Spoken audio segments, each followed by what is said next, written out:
నమస్తే. ఇన్నాళ్ళు నన్ను సపోర్ట్ చేస్తూ, ఎంకరేజ్ చేస్తూ మీ ప్రేమని నాకు అందిస్తున్న ప్రతి ఒక్కరికి కృతజ్ఞతలు. అలాగే ఈ వీడియో కూడా ఖచ్చితంగా మీకు ఉపయోగపడుతుంది. లైక్, షేర్ అండ్ సబ్స్క్రైబ్ చేసి మీ సపోర్ట్‌ని నాకు అందించండి. అలాగే ఈ వీడియో పట్ల మీకున్న అభిప్రాయాన్ని కామెంట్ సెక్షన్‌లో కామెంట్ చేసి తెలియజేయండి. ఇప్పుడు వీడియోని చూద్దాం. నమస్కారం. రేపటి విశిష్టతని ఒకసారి చూద్దాం. రేపు 10వ తారీఖు జూన్ నెల 2024వ సంవత్సరం సోమవారం. శ్రీ క్రోధి నామ సంవత్సరం ఉత్తరాయణం గ్రీష్మ ఋతువు. రేపు జ్యేష్ఠమాస శుక్లపక్ష చవితి తిథి సాయంత్రం 4:14 వరకు, తదుపరి పంచమి తిథి. పుష్యమి నక్షత్రం రాత్రి 9:40 వరకు, తదుపరి ఆశ్లేష నక్షత్రం. ధ్రువం యోగం సాయంత్రం 4:48 వరకు, తదుపరి వ్యాఘాత యోగం. భద్ర అంటే విష్టికరణం సాయంత్రం 4:14 వరకు, భవకరణం రాత్రి 4:45 వరకు ఉంటాయి. నక్షత్ర వర్జం తెల్లవారుజామున 4:47 నుండి ఉదయం 6:28 వరకు. అమృతకాలం మధ్యాహ్నం 2:54 నుండి సాయంత్రం 4:36 వరకు.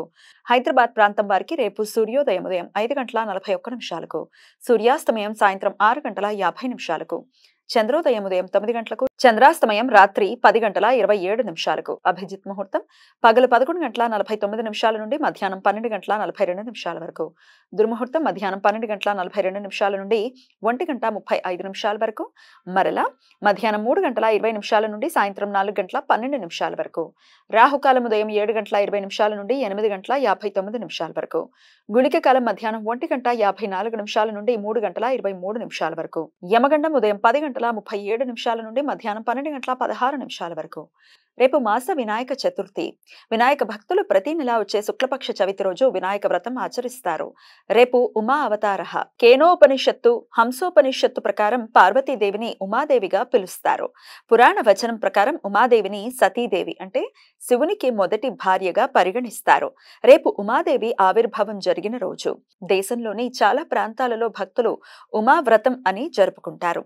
రేపు పూజకు కావలసిన వస్తువులు అన్నీ సమకూర్చుకుని పార్వతీదేవిని పూజిస్తారు. ఈ వ్రతం ఆచరించటం వలన జీవితంలో పరిపూర్ణ ఆనందం లభిస్తుంది అని నమ్మకం. పద్మపురాణం ప్రకారం ఈ వ్రతాన్ని గుడ వ్రతం అని పిలుస్తారు. ఈ వ్రతంలో ఎక్కువ మొత్తంలో బెల్లాన్ని దుర్గాదేవికి నైవేద్యంగా సమర్పిస్తారు. బ్రహ్మవైవర్త పురాణం ప్రకారం ఈ వ్రతాన్ని జయదుర్గా వ్రతం అని పిలుస్తారు. తమిళ సాంప్రదాయ పంచాంగాల ప్రకారం రేపు కదళీకేళి వ్రతం. అరటి చెట్టుకి వివాహిత స్త్రీలు ప్రత్యేక పూజలు చేస్తారు. ఈ వ్రతం ఆచరించడం వలన సుఖ దాంపత్యం లభిస్తుంది అని నమ్మకం. సోమవారం పుష్యమి నక్షత్ర కలయిక ఉండటం వలన సర్వార్థ సిద్ధి యోగం రేపు సూర్యోదయం నుండి రాత్రి 9:40 వరకు ఉంటుంది. ఈ సమయంలో నూతన వ్యాపార ప్రయత్నాలు చేయటానికి, కొత్త పనులు ప్రారంభించడానికి అనుకూలం. వ్యతిపాత పర్వకాలం, వ్యతిపాత మహాపాతకాలం రేపు ఉదయం 10:27 నుండి సాయంత్రం 5:04 వరకు ఉంటుంది. రవి చంద్రగ్రహాల మధ్య పారలల్ ఆస్పెక్ట్. రవి గ్రహ క్రాంతి, చంద్రగ్రహ క్రాంతి ఉత్తరం వైపు ఒకే 23:05 చేరుకోవడంతో రేపు మధ్యాహ్నం 1:10 ఇది ఏర్పడుతుంది. మహాపాతకాలాల్లో ఉపాసనా మంత్రాలు జపించడానికి, అనుష్ఠానాలు చేయటానికి, ధ్యానం చేయటానికి, నూతన మంత్రోపదేశం తీసుకోవటానికి అత్యంత అనుకూలం. ఈ సమయంలో చేసే అనుష్ఠానాలు, ఉపాసనా మంత్ర జపాలు లక్షల సూర్యగ్రహణాల సమయంలో ఆచరించినంత ఫలితాన్ని ఇస్తాయి. ఈ సమయం శుభకార్యాలకు అనుకూలం కాదు. ఈ సమాచారాన్ని మనకు అందించిన వారు మేడికొండూరు విశ్వనాథ్ ప్రసాద్ గారు. ఆయనకు కృతజ్ఞతలను తెలియజేస్తూ వినాయక స్మరణతో సమస్త సన్మంగళాని భవంతు. నమస్కారం.